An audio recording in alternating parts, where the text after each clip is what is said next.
You guys know I'm somewhat skeptical about this Anthony Joshua, Deontay Wilder fight happening next, and that's because of the noises coming out of Team Joshua. They don't sound positive. They don't sound hopeful. They're saying, oh, well, if the fight happens, hopefully we get it done. Let's see what happens over the next few weeks. Whereas before the Robert Helenius fight, they were saying, oh, this is definitely nailed on to happen next. There wasn't even a hint of doubt in the way that they were talking about the fight. But now there is. So what's going on? Have they got cold feet because of the nature of that Helenius performance? Because it wasn't a good performance. Anthony Joshua looked scared to get hit. He looked very tentative, wouldn't let his hands go. He was getting touched up with jabs. Yeah, there was certain improvements technically, but overall, that was not an impressive performance. And it's certainly not the kind of performance that's going to give people confidence that he can actually beat Deontay Wilder or even be competitive with him. That's the consensus among boxing fans after watching that Helenius fight. Nevertheless, Deontay Wilder is still very upbeat about the fight. He says that they're working on a 2-fight deal, which is what you would expect. Anthony Joshua is still talking about this Saudi tournament happening in December. Well, unless Tyson Fury doesn't go ahead with the Francis Ngannou fight, then there will be no Saudi tournament in December involving Tyson Fury at least. But Anthony Joshua was acting like Fury's still going to be involved in this December tournament. Whatever, okay? Unless the Ngannou fight falls through, which it doesn't look like at this point. So I'm not sure what's going on there and where AJ's head is at. AJ's a weird guy, as Dylan White rightly says, and I know Dylan White's gone missing right now. That's actually the way to deal with positive PED tests, folks. You go missing.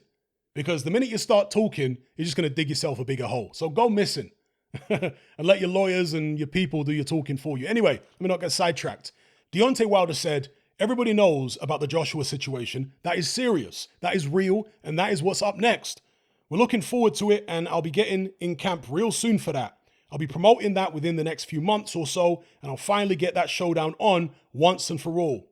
It's going to be a great fight between me and him. I'm actually working on a 2-fight deal with me and Joshua, one up in Saudi Arabia and another one going back to the motherland, Africa.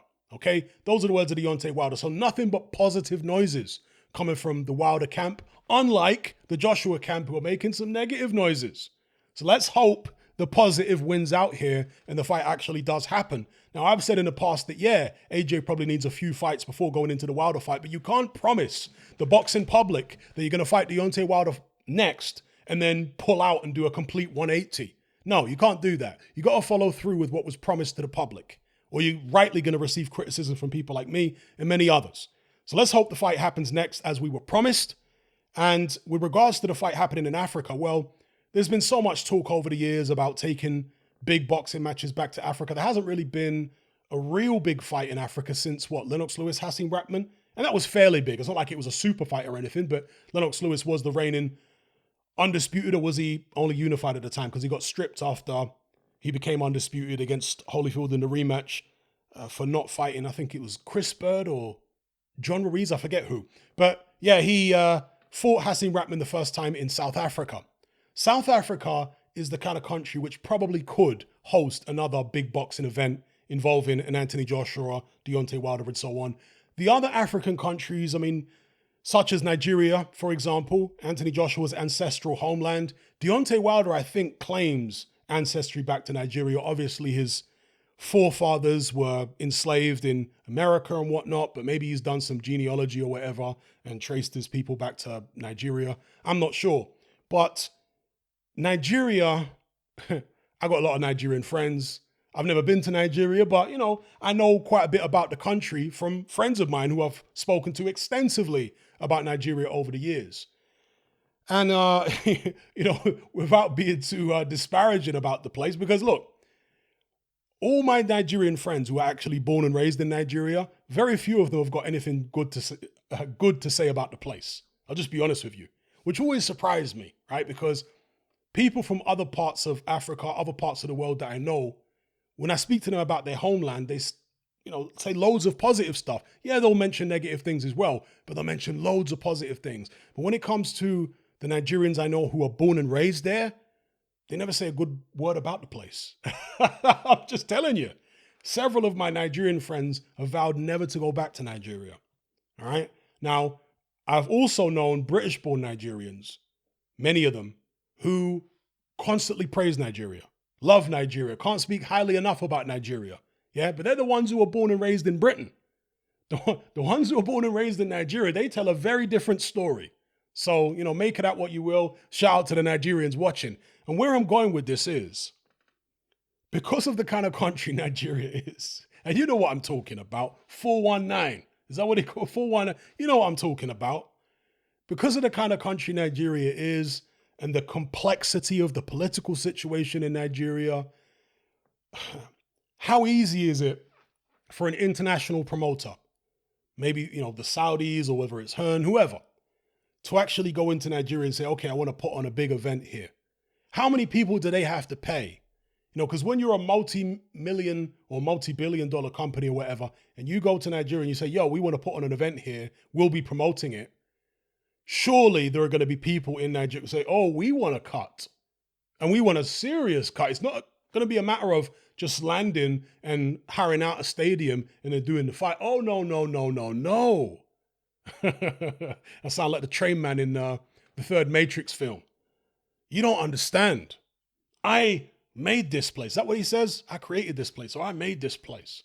Down here, I call the rules. Down here, I call the shots. Down here, I'm God. Shout out to all the Matrix fans. And surely there's going to be some Nigerian or many Nigerian guys like that on the ground saying these things to the Saudis or to Eddie Hearn or whoever would promote an Anthony Joshua, Deontay Wilder fight in Africa. Like, you better be breaking us off many millions if you want to do the fight here.